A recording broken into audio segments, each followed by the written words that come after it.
Archaeologists in Ecuador have unearthed a significant and unusual burial from around 1,200 years ago, revealing the remains of a pregnant woman and her fetus. The discovery has raised questions about the nature of her death, as evidence suggests she was brutally killed and dismembered. Furthermore, the grave contained additional offerings, including the skull of another person and a burnt offering, leading researchers to speculate that the woman may have been sacrificed to appease an unknown deity. In an article about their research published in Latin American Antiquity, study lead author Sarah Youngst, a bioarchaeologist at the University of North Carolina, Charlotte, and her colleagues explored the nature of this mysterious burial, which dates back to the Ecuador's Manteño period, 650 to 1532 AD. The Manteño people lived in various chiefdoms located along Ecuador's Pacific coast, relying on agriculture and fishing to survive. While not a satellite of the Inca Empire, they did have contact with it and were influenced by Incan practices and beliefs. At the Buen Suceso site, which lies less than 6 miles, 9 kilometers, inland in the Manglaralto Valley in the province of Santa Elena, there were 6 ancient burials found in total, but the burial of the pregnant woman stood out as particularly unusual. She was between 17 and 20 years old and was approximately 7 to 9 months pregnant when she passed away. Radiocarbon dating data suggests her death occurred around the year 800, although she could have met her demise a few decades earlier or later. Her skull showed signs of blunt force trauma, possibly indicating she died from a blow to the head, with further violence inflicted on her shortly thereafter.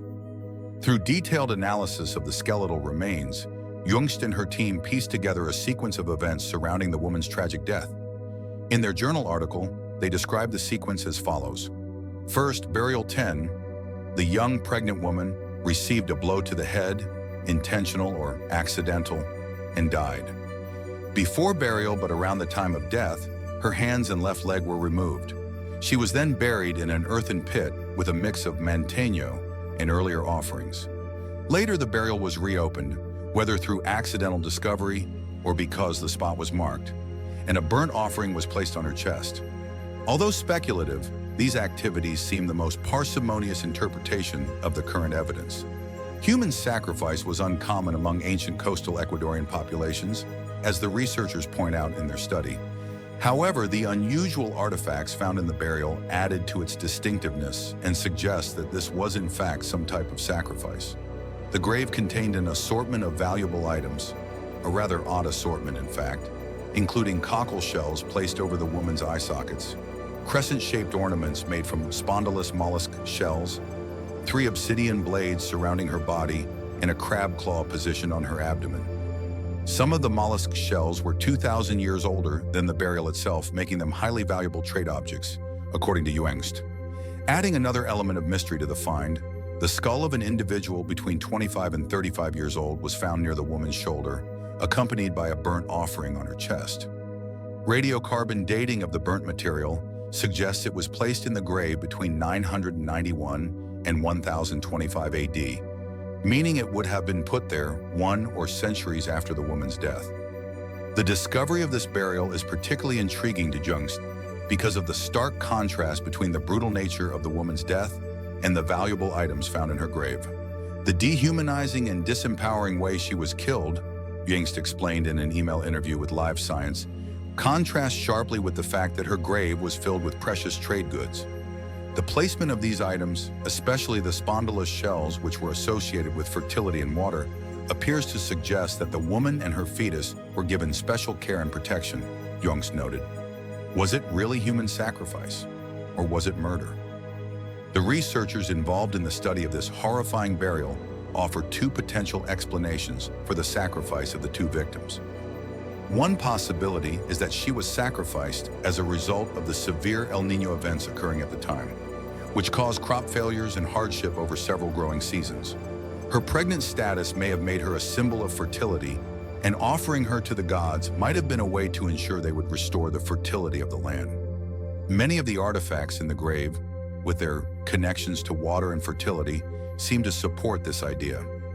Another possibility, based on burial patterns among the Manteño people, is that women may have held significant political power. If the woman was a political figure, Her death and subsequent sacrifice could have been an attempt to eliminate a rival, but with the burial treatment reflecting her high status. The fact that it was a woman who was pregnant might indicate that women held important positions of power, and thus their power needed to be managed. Jung speculated, if a rival of this woman wanted to take over, they would need to eliminate her and her unborn offspring, but also still give her honor based on her status. While what was discovered was undoubtedly consistent with human sacrifice, Benjamin Schaefer, a bioarchaeologist at the University of Illinois, Chicago, who was not involved in the study, expressed caution about drawing definitive conclusions. In an email to Live Science, Schaefer stated, "The distinctive mortuary treatment is noteworthy, but I remain cautious about definitively interpreting it as evidence of sacrifice." He suggested that additional data could help clarify the nature of the burial, offering more insight into potential sacrificial practices of the Manteño culture. As of now, it is impossible for the researchers to make any definitive statements about sacrificial practices among the Manteño people, given that this is only a single find. But it absolutely does raise new questions about how these ancient inhabitants of South America responded to environmental crises, which would have threatened their survival and might have provoked an extreme response.